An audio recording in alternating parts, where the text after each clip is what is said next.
मूकं करोति वाचालं पंगुं लंघयते गिरिं यत्कृपातमहं वन्दे परमानंदमाधवम्। वाक्यकारं वररुचिं भाष्यकारं पतंजलिं पाणिनिं सूत्रकारंच प्रणतोस्मि मुनित्रयम्। पूर्व पाठ में भवती रूप की सिद्धि की गई थी। आज के इस पाठ में जो अन्य रूप हैं भू धातु के लट लकार के जो अन्य रूप हैं उन रूपों में से कुछ रूपों की सिद्धि की जाएगी।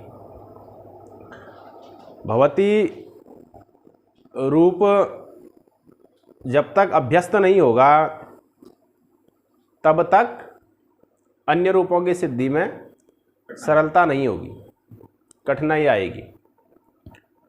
तो भवती रूप की सिद्धि की प्रक्रिया को एक बार सामान्य रूप से देखते हैं, कैसे भवती रूप की सिद्धि होती है। भू धातु है, उससे कौन सा लकार लाया जाता है? लट लकार लाया जाता है। लट में टकार की अलंत्यम से संज्ञा हो जाती है, तस्य लोप से उसका लोप हो जाता है। क्या बच जाता है? भू लौ। ये लौ जो लाया गया है वो कर्तृविवक्षायाम लाया गया है, अर्थात कर्तार्थ में लाया गया है। उस लौ के स्थान पर 18 आदेशों की प्राप्ति होती है। 18 की परस्मै पद संज्ञा होती है। लह परस्मै पदम से तिप्त सूत्र से 18 आदेशों की प्राप्ति हुई। लह परस्मै पदम से 18 का नाम क्या हो गया? परस्मै पद हो गया। उसके बाद नहीं, लट के स्थान पर फिर क्या आ गया? फिर पहले तंगाना आत्मने पदम से क्या होगा? 9 की आत्मनेपद संज्ञा हो जाएगी और 9 की परस्मै पद संज्ञा हो जाएगी। उसमें भी फिर जो 9 हैं उनकी प्रथम मध्यम उत्तम संज्ञा हो जाएगी और उसमें भी एक वचन द्विवचन बहुवचन संज्ञा हो जाएगी। और उससे पूर्व कुछ सूत्र हैं जो बताएंगे कि किन धातुओं से आत्मनेपद के प्रत्यय आएंगे और किन धातुओं से परस्मै पद के प्रत्यय आएंगे। अनुदात्तंगिता आत्मनेपदम सूत्र है, तंगानावात्मने अनुदात्तंगिता आत्मनेपदम और स्वरितः कर्तृभिप्राय क्रियाफले यह सूत्र है। ये दो सूत्र बताएंगे किन धातुओं से आत्मनेपद के प्रत्यय आएंगे। वो सारा पाठ हो चुका है, उसको एक बार और देख करके मजबूत करिए। उसके बाद फिर कब मध्यम पुरुष लाना है, कब उत्तम पुरुष लाना है, कब प्रथम पुरुष लाना है, इससे संबंधित 3 सूत्र हैं, उनका भी विचार हो चुका है। युष्मद्युपपदे समानाधिकरणे स्थानिन्यपि मध्यमः अस्मद्युत्तमः शेषे प्रथमः। इन तीनों सूत्र का विचार भी किया जा चुका है। इन तीनों सूत्रों से ये बताया जा गया किस अवस्था में मध्यम पुरुष लाना है, किस अवस्था में उत्तम पुरुष लाना है और किस अवस्था में प्रथम पुरुष लाना है। तो सबसे पहले कौन सा पुरुष लाया गया था? प्रथम पुरुष लाया। सबसे पहले प्रथम पुरुष ही है। तो उदाहरण के रूप में कौन धातु ली गई थी? भू धातु ली गई थी। भू धातु को उदाहरण के रूप में लिया है। भू धातु अकर्मक है। अकर्मक होने से या तो भू धातु से कर्तार्थ में लकार आएगा या फिर भावार्थ में लकार आएगा। भावार्थ में लकार आएगा तो भूयते रूप बनेगा। क्या वाक्य बनेगा? वाक्य क्या बनेगा? भूयते में कर्ता भावार्थ में लकार लाए हैं तो भूयते बना। ते का अर्थ तो क्या हो गया? भूयते में किस अर्थ में लकार लाए? कर्तार्थ में। किस अर्थ में लकार लाए? कर्तार्थ में नहीं, भाव अर्थ में। भू धातु तो अकर्मक है ना। भू धातु क्या है? अकर्मक है। उस भू धातु से हम किस अर्थ में लकार लाएंगे? कर्ता और भाव में लाएंगे। कर्ता में अगर लकार लाएंगे तो भवती क्या रूप बनेगा? इधर कर्ता में क्या प्रथमा हो जाएगी ना, फिर रामः भवती, ये वाक्य बन जाएगा। और इसी भू धातु से अगर हम किस अर्थ में लकार ले आएंगे तो क्या वाक्य बन जाएगा? रामेण भूयते। तब ते का अर्थ हो जाएगा क्रिया भाव और इधर राम अनुक्त होने से इसमें तृतीया हो जाएगी तो रामेण भूयते, ये वाक्य आपका बन जाएगा। ठीक है।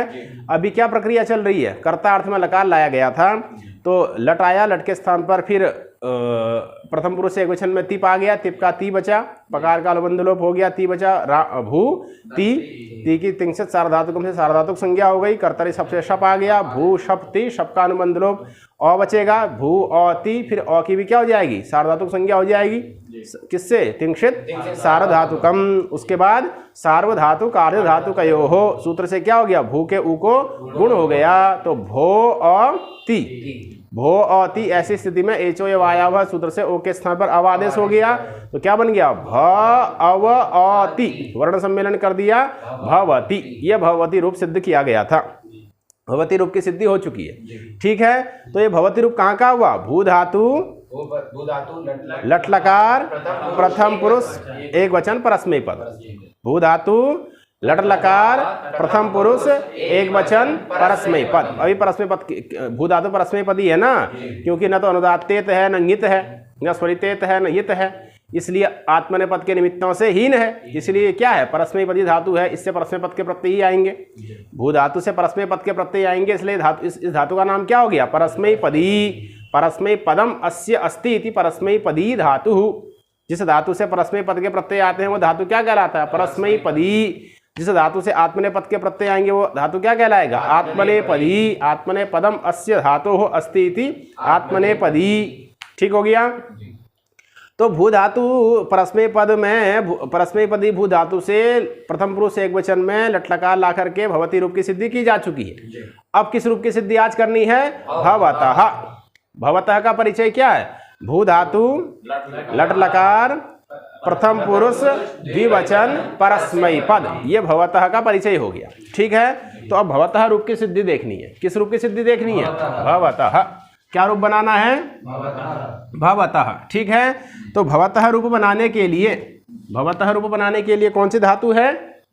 भू धातु। धातु कौन सी है? भू धातु। भू धातु का अर्थ क्या? सत्ता। भू सत्तायाम। ठीक है, ये भू धातु आ गया। कौन धातु आ गया? भू धातु आ गया। अब भू धातु से हम क्या ले आएंगे? लट लकार ले आएंगे। वर्तमाने लट है ना, लट का अर्थ कर्ता भी है, लट का अर्थ वर्तमान भी है। ठीक है, इसके अलंत्यम से संज्ञा, तस्य लोप से लोप। ठीक है, क्या बच गया? भूल। अब सारी प्रक्रिया हो जाएगी। इस लौ के स्थान पर 18 प्रत्यय प्राप्त होंगे। 18 की परस्मैपद संज्ञा होगी, फिर 9 की परस्मैपद संज्ञा, 9 की आत्मनेपद संज्ञा। फिर भू धातु को देखेंगे वो आत्मनेपद के निमित्तों से युक्त है या नहीं है, तो देखा जाएगा कि भू धातु आत्मनेपद के निमित्तों से युक्त नहीं है, इसलिए इससे परस्मैपद के 9 प्राप्त हो जाएंगे। परस्मैपद के 9 की भी प्रथम मध्यम उत्तम संज्ञा हो जाएगी, उसमें भी एक वचन द्विवचन बहुवचन संज्ञा हो जाएगी। फिर 3 सूत्रों के द्वारा बताया जाएगा कि कहाँ प्रथम पुरुष करना है, कहाँ मध्यम पुरुष करना है, कहाँ उत्तम पुरुष करना है। तो अभी जो भू धातु है, इससे जो लौ लाए हैं, लौ का अर्थ जो क्या है? कर्ता है। वह कर्ता न तो युष्मत का अर्थ है न अस्मद का अर्थ है, इसलिए यहाँ पर क्या आएगा? प्रथम पुरुष के प्रत्यय ही आएंगे, अर्थात तिप तस झी। उसमें अभी अब हमको किसकी विवक्षा है? द्वित्व की विवक्षा है। किसकी विवक्षा है? द्वित्व की विवक्षा है। हम 2 संख्या कहना चाहते हैं। क्या कहना चाहते हैं? 2 संख्या कहना चाहते हैं। द्वित्व की विवक्षा हमको हो गई है, तो द्वित्व की विवक्षा में क्या सूत्र लग जाता है? द्वेकयोर द्विवचनैक वचने। कौन सूत्र लगेगा? हाँ, द्वित्व की विवक्षा में द्विवचन, एकत्व की विवक्षा में एक वचन, और अग्रिम सूत्र क्या है? बहुषु बहुवचनम। बहुत्व की विवक्षा में बहुवचन। ये 3 सूत्र हैं, 2 सूत्र हैं। कौन कौन सूत्र हैं? द्वेकयोर द्विवचनैक वचने। ये क्या करता है? द्वित्व की विवक्षा में द्विवचन का विधान करेगा, द्विवचन संज्ञक प्रत्यय का विधान करेगा, और एकत्व की विवक्षा में एक वचन संज्ञक प्रत्यय का विधान करेगा, और फिर सूत्र क्या है? बहुषु बहुवचनम। बहुत्व की विवक्षा में बहुवचन संज्ञक प्रत्यय का विधान करेगा, करता है। ठीक है, तो अभी कौन सी विवक्षा है हमको? द्वित्व की विवक्षा है। किसकी विवक्षा है? विवक्षा का मतलब समझ रहे हैं ना? विवक्षा मतलब वक्तुम इच्छा। वक्तुम इच्छा, विवक्षा का मतलब वो हम कहना चाहते हैं। भू धातु से हम कौन सा अर्थ कहना चाहते हैं? द्वित्व विशिष्ट अर्थ कहना चाहते हैं, द्वित्व अर्थ का बोध करना चाहते हैं, इसलिए यहाँ पर क्या आएगा? द्विवचन का प्रत्यय आएगा। तो अब लौ के स्थान पर क्या आ जाएगा? तस आएगा। लौ के स्थान पर क्या आ जाएगा? तस आ जाएगा। एकत्व विवक्षा में तो क्या आ गया था? ती आ गया था। अब क्या आएगा? भूधन तस। ये तस स्थिति बन गई, ये तस आ गया। ठीक है ना? भूधन तस। द्वित्व विवक्षा में क्या आ गया? तस आ गया। ठीक हो गया।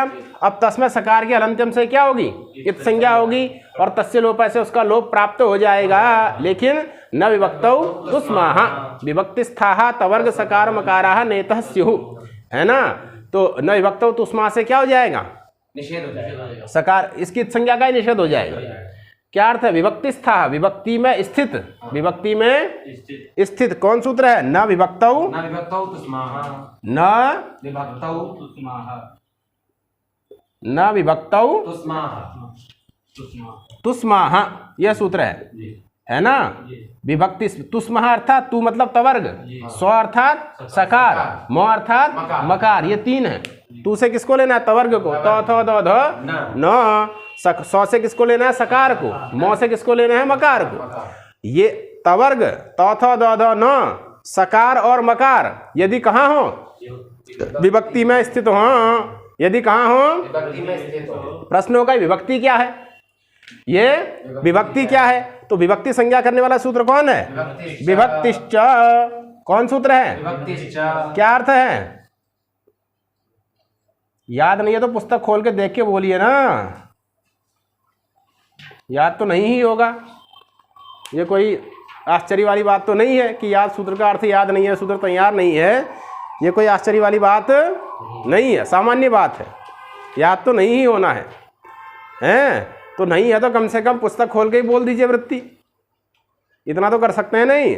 विभक्तिस्थाः तवर्ग सकार मकाराः नेतः स्युः। सुप्तिंगो विभक्ति संज्ञा। अच्छा, विभक्तिश्च की वृत्ति कह रहे हैं ना। क्या बनेगा? क्या वृत्ति? सुप्तिंगौ विभक्ति संज्ञा स्तः। सुप्तिंगौ विभक्ति संज्ञा स्तः। सुप और तिंग की क्या होती है? विभक्ति संज्ञा होती है। सुप्तिंगौ विभक्ति संज्ञा स्तः। अजंत पुल्लिंग प्रकरण में है ना सूत्र। कहाँ पर आता है?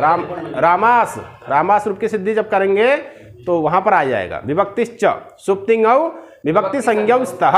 सुप और तिंग की क्या होती है? विभक्ति संज्ञा होती है। सुप और तिंग की विभक्ति संज्ञा होती है। तो यहाँ पर कौन है? यहाँ पे तिंग है। ये तस क्या है? तिंग है ना। तिंग प्रत्याहार में आएगा ना तस। तो ये तस जो है तिंग है, इसलिए इसकी क्या संज्ञा हो जाएगी? विभक्ति। इस तस को हम क्या बोल देंगे?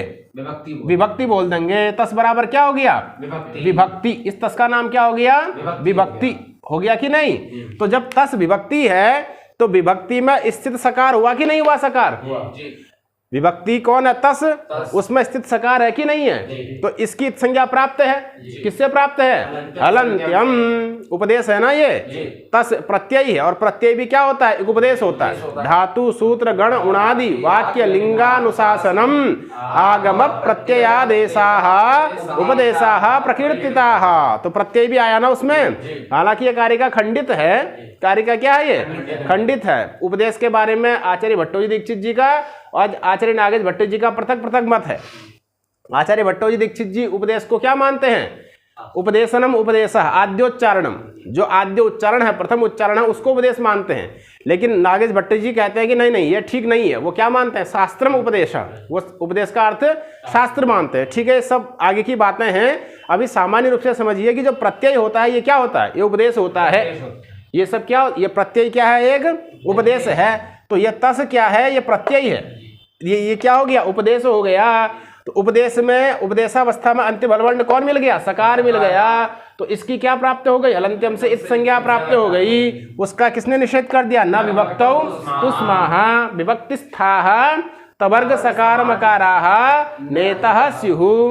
विभक्ति में स्थित जो तवर्ग सकार और मकार उसकी संज्ञा नहीं होती। तो अब विभक्ति है तस, उसमें स्थित कौन है? सकार है। इसकी संज्ञा अब नहीं होगी। इत संज्ञा नहीं होगी तो ये ऐसे का ऐसा ही रहेगा।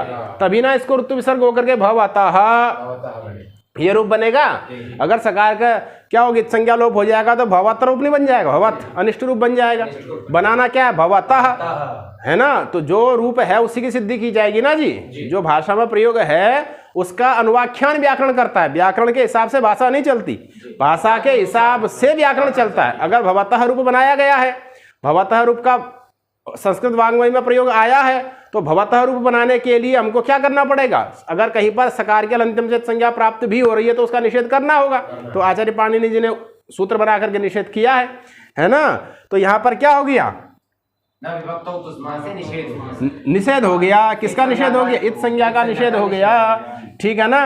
इत संज्ञा का निषेध हो गया तो अब तस्मै सकार की इत संज्ञा नहीं होगी। जब इत संज्ञा ही नहीं होगी तो लोप इत्यादि का कोई प्रश्न ही नहीं है, क्योंकि इत संज्ञा के बाद ना लोप होगा।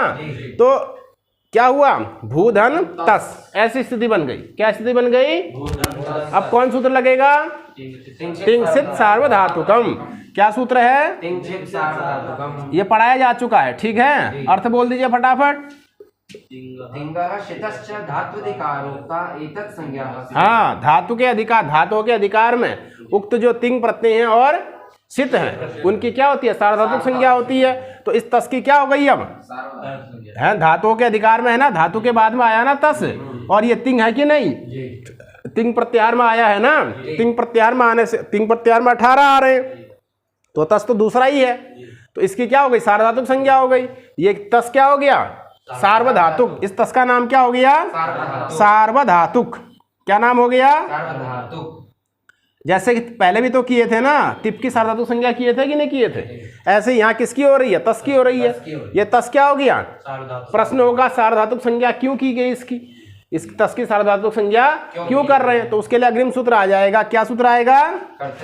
कर्तरी शब्द। कौन सूत्र आ जाएगा? कर्तरी शब्द। क्या अर्थ है? कर्तर्थे सार्वधातुके परे धातोः शब्द। कर्तरी शब्द सूत्र लग जाएगा। कौन सूत्र लग जाएगा? कर्तरी शब्द। कर्तरी शब्द। कर्तर्थे सार्वधातुके परे धातुः शब्द स्यात्। कर्ता अर्थ में हुआ जो सार्वधातुक संज्ञक प्रत्यय, कर्ता अर्थ में हुआ जो सार्वधातुक संज्ञक प्रत्यय, उसके पर में होने पर, उसके बाद में होने पर धातुः शब्द स्यात्। धातु से क्या होता है?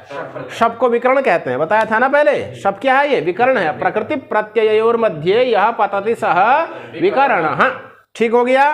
तो कर्तर्थक सार्वधातुक संज्ञक प्रत्यय कौन है? तस है।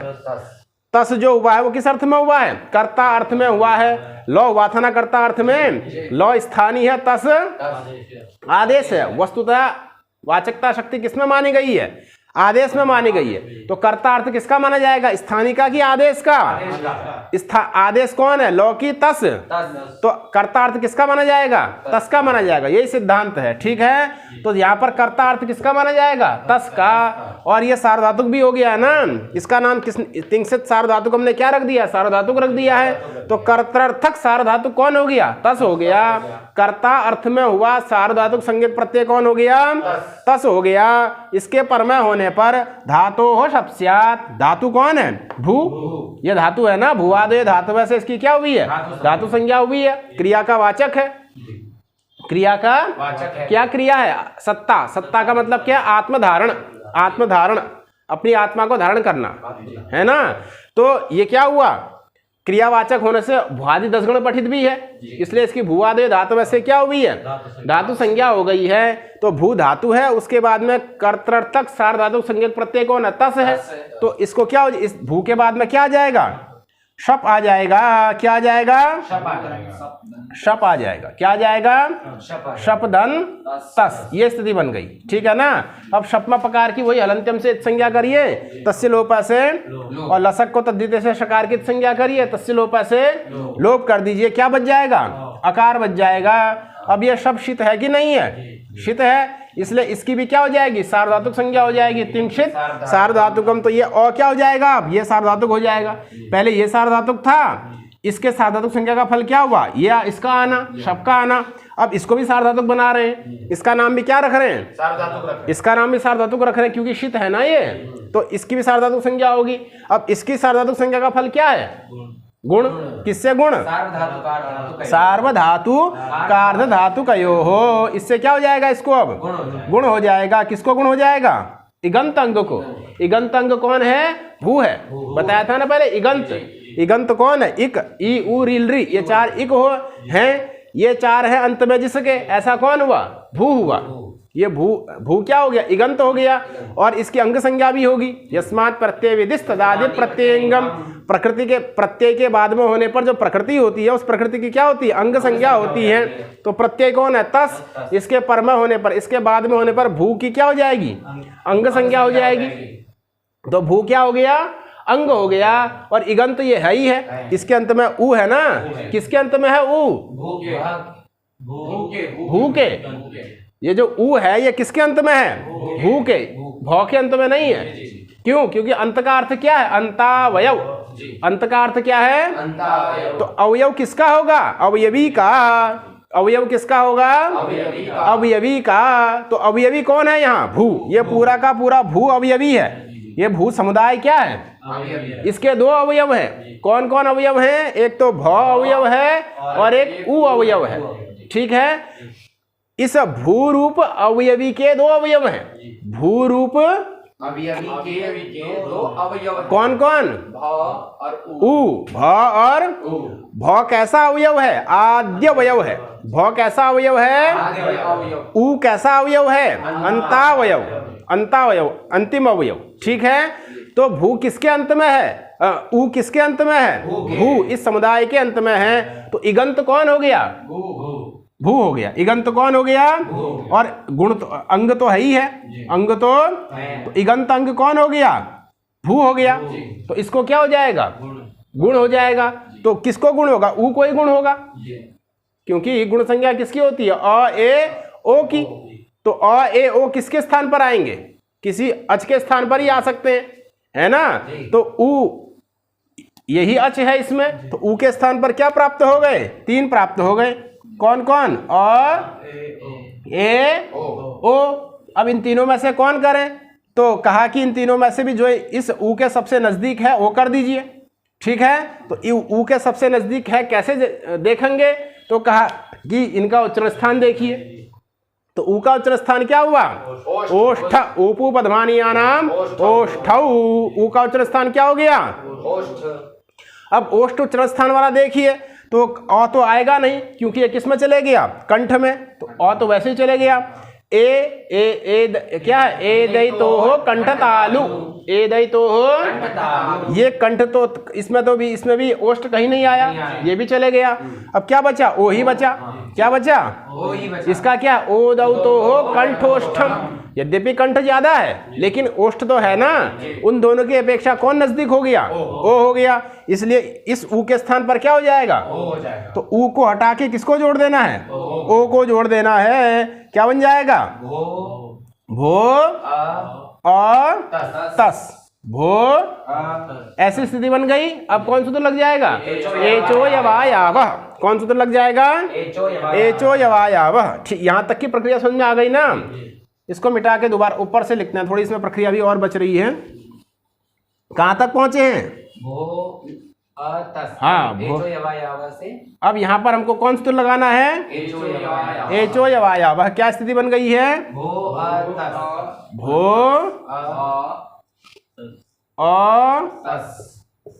तस, ये स्थिति बन गई है ना? ऐसी स्थिति में कौन सूत्र लग जाएगा? एचो यवायावह। कौन सूत्र लग जाएगा? एच कौन है? भो का ओ, उसके स्थान पर क्या हो जाएगा? अब हो जाएगा। ए ओ आई औ। ए ओ आई औ। ये क्या हो गए? एच हो गए। क्या हो गए? ये 4 एच हो गए ना? एच प्रत्याहार में आएंगे ना ये 4। इनके स्थान पर क्या आदेश होगा? ए को आई, ओ को अव, आई को आय और इधर आओ। अव को आव। कब होंगे? अच के परमा होने पर। तो यहाँ भो का ओ हो गया ना? ओ, उसके बाद में ओ अच आ गया कि नहीं? ओ क्या आ गया? तो ओ के स्थान पर क्या हो जाएगा? अब हो जाएगा। यही तो अयादि संधि है। यही क्या है? अयादि संधि है। तो ओ के स्थान पर क्या हो गया? अब हो गया। ओ के स्थान पर अब आदेश हो गया। तो बनाइए, क्या बन गया? ओ ओ ओ निकालिए, ये भौ हलंत हो जाएगा। आगे अव भौ धन अव धन अ धन तस। ऐसी स्थिति बन गई। क्या स्थिति बन गई? भौ धन अव धन अ धन तस। अब इसको अगर अझीनम परेण संयोज्यम, अझीनम अच से हीन जो वर्ण होता है ना, बाद में अच में जाकर के मिल जाता है, तो भौ किस में मिल जाएगा? क्या बन जाएगा? भौ, ये बन गया। ये वह किस में मिल जाएगा? औ में क्या बन जाएगा? वह। आगे क्या है? तस। क्या स्थिति बन गई? भवतस। क्या स्थिति बन गई? भवतस। अब ये जो भवतस है ये पद है। भवतस बराबर क्या है? ये पद है। किससे होगी पद संज्ञा? सुप्तिंगंतम पदम। सुप्तिंगंतम पदम ही तो पद संज्ञा करता है ना? पद संज्ञा करने वाले अन्य सूत्र भी हैं, लेकिन प्रधान सूत्र कौन है? सुप्तिंगंतम पदम। क्या अर्थ है? सुबंतम तिंगंतम च पद संज्ञम स्यात्। सुबंतम तिंगंतम च पद संज्ञम स्यात्। सुबंत की और तिङंत की संज्ञा होती है। यहाँ कौन है? यहाँ पे तिङंत है। सुबंत नहीं है, पक्का? ठीक है। तिङंत कैसे है? क्योंकि तस क्या है? तिंग है। तस क्या है? ये तस तिंग है ना जी, 18 प्रत्ययों में आ रहा है कि नहीं? तो ये तस किसके अंत में है? ये तस जो तिंग है ये किसके अंत में है? पद के।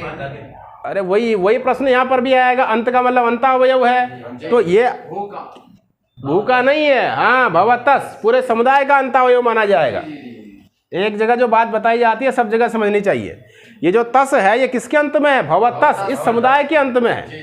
भव के अंत में तस नहीं है, ठीक है ना? भव के अंत में तस नहीं है, तस के आदि में भव नहीं है, बल्कि भवतस इस समुदाय के अंत में तस है अथवा स्व है, और भवतस इस समुदाय के आदि में भव है अथवा भव है। ऐसे समझना है, ठीक है ना? अंत का मतलब अंतावयव होता है, अंतिम अवयव।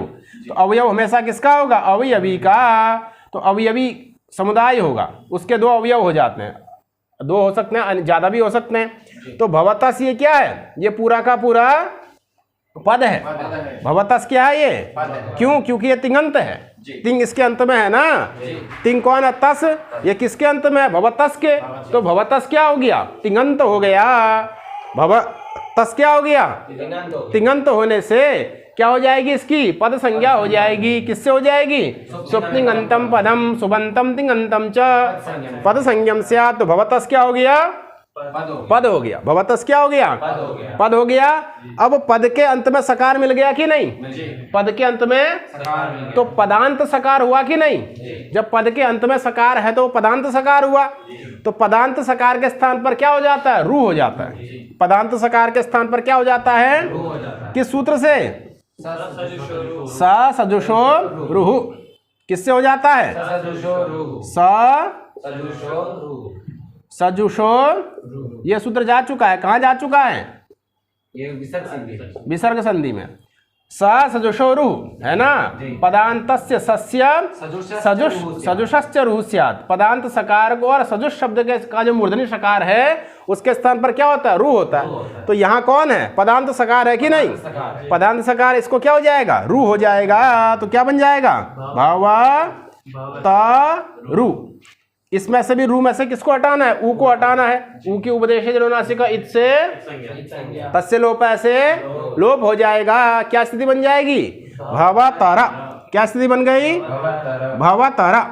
रू में से ऊ चले गया ना, तो र हलंत हो गया। क्या स्थिति बन गई? भवतरा। अब इस र की क्या हो जाएगी? अवसान संज्ञा। क्या हो जाएगी? कौन सूत्र है? विरामो विरामो वसानम। क्या अर्थ है? वर्णानाम अभावः। वर्णों का जो अभाव है उसकी क्या होती है? तो ये वर्णों का र के बाद वर्णों का अभाव है कि नहीं? इस अभाव की क्या हो जाएगी? अवसान संज्ञा हो जाएगी। क्या हो जाएगी? और अवसान संज्ञा का फल क्या होगा? खरवसानयोर विसर्जनीयः। खरवसानयोर, हाँ क्या अर्थ है?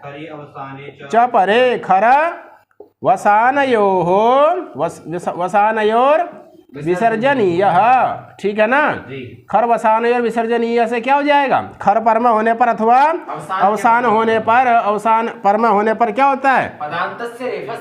पदांतस्य रेफस्य विसर्गः स्यात्। पदांत रेफ को क्या हो जाता है? तो पदांत रेफ कौन है? भवतर का रो है, उसके बाद में अवसान है ना, वर्णों का अभाव है, खाली जगह है, तो इस रेप को क्या हो जाएगा? विसर्ग हो जाएगा। मतलब रॉ को क्या हो जाएगा? विसर्ग हो जाएगा। तो रॉ को विसर्ग हो जाएगा तो क्या स्थिति बन जाएगी? भवतः। क्या स्थिति बन जाएगी? रॉ को विसर्ग करिए। रॉ को क्या करिए? विसर्ग मतलब समझते हैं क्या? किसको कहते हैं विसर्ग? क्या इसको? अचः परौ अनुस्वार विसर्गौ। अचः परौ, अच के बाद में अगर एक बिंदी आए, अच के बाद में अगर, उसको क्या कहेंगे? अनुस्वार। अच के बाद में अगर दो बिंदी आ जाएं उसको क्या कहेंगे? विसर्ग। अचः परौ, अचः परा वनुस्वार विसर्गौ। वनुस्वार विसर्गौ है ना। यहां पर क्या हो गया? परऊ अनुस्वार विसर्गों में अयादि संधि हो गई, औ को आव आदेश हो गया, तो क्या बन गया? अचह पराव अनुस्वार विसर्गऊ। अच के बाद में अगर क्या आ जाए? एक बिंदी आ जाए तो उसको क्या बोलते हैं? अनुस्वार। और अगर दो बिंदी आ जाए तो विसर्ग।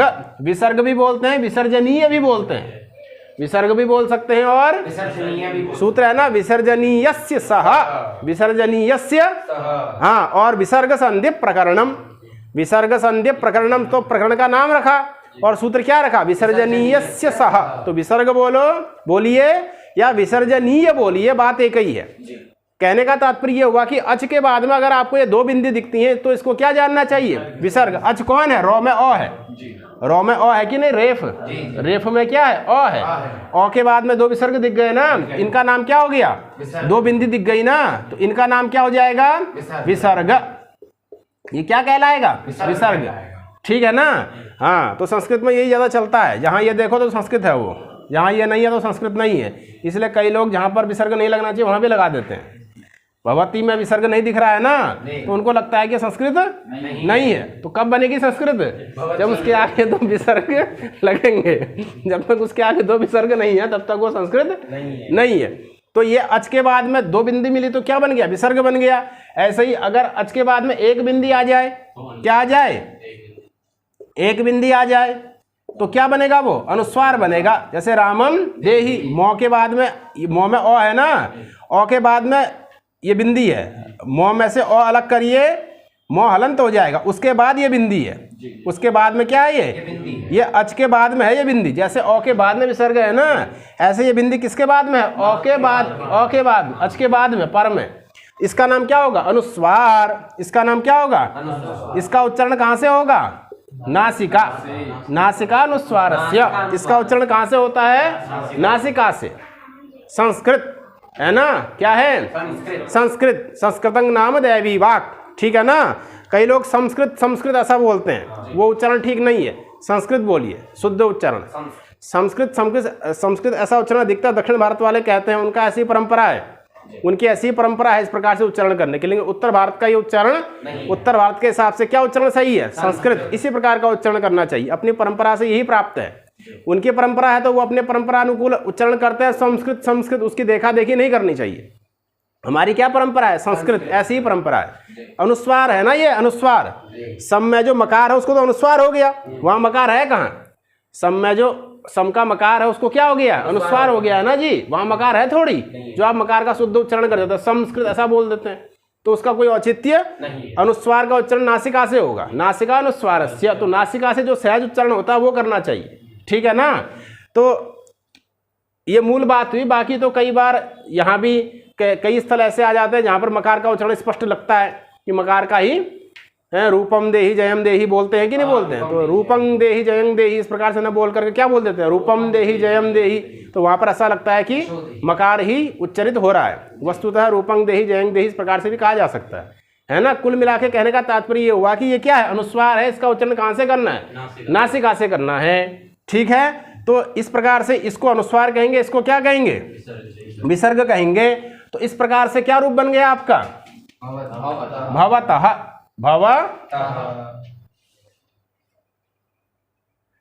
भवतः ये रूप आपका सिद्ध हुआ। क्या रूप सिद्ध हुआ? जो रॉ था ना, रॉ को क्या हो गया? किससे विसर्ग हुआ? खरबसाने और विसर्जनीय। तो ये तौ के बाद जो अ है ये क्या कहलाएगा? विसर्ग कहलाएगा। भवत्तर बना था ना, भवत्तर। रॉ को ही तो विसर्ग किए हो, रॉ को क्या कर दिए हो? विसर्ग कर दिए हो। तो क्या स्थिति बन गई? भवतः। ये रूप सिद्ध हो गया। तो ये भवतः कहाँ का? इसका परिचय क्या हुआ? भू धातु, हाँ, द्विवचन परस्मैपद पद। इसके आगे कर्ता लगाना होगा तो क्या रूप, क्या कर्ता लगाएंगे? भवतः में अगर कर्ता जोड़ना हो तो क्या कर्ता जुड़ेगा? रामौ। रामौ। कोई भी युष्मद अस्मद, हाँ, त्वम युवाम यूयम अहम आवाम मयम को छोड़ करके कोई भी कर्ता, द्विवचन का कर्ता इसके सामने जोड़ सकते हैं, द्वित्व विशिष्ट कर्ता जोड़ सकते हैं। रामौ, श्यामौ, रमे हैं इत्यादि कोई भी कर्ता इसमें जोड़ा जा सकता है। क्रिया के जैसा सामंजस्य बैठता है, क्रिया कारक का अर्थ संगति होती है, उस हिसाब से यहाँ पर कोई भी कर्तृपद तुम युवाम यूयम अहम आवाम मयम को छोड़ करके, है ना, जोड़ा जा सकता है। द्वित्व विशिष्ट द्विवचन का कर्ता होना चाहिए। ठीक है, तो इस प्रकार से क्या रूप सिद्ध हो गया? भवतः। तो ये भू धातु लट लकार प्रथम पुरुष द्विवचन परस्मै पद में भवतः रूप की सिद्धि हो गई। अब अग्रिम सिद्धि किसकी है? भवंती। किसकी सिद्धि है? भवंती, जिसकी सिद्धि अग्रिम पाठ में की जाएगी। अभी कोई किसी का प्रश्न हो इस पाठ से संबंधित तो वो प्रश्न पूछ सकते हैं।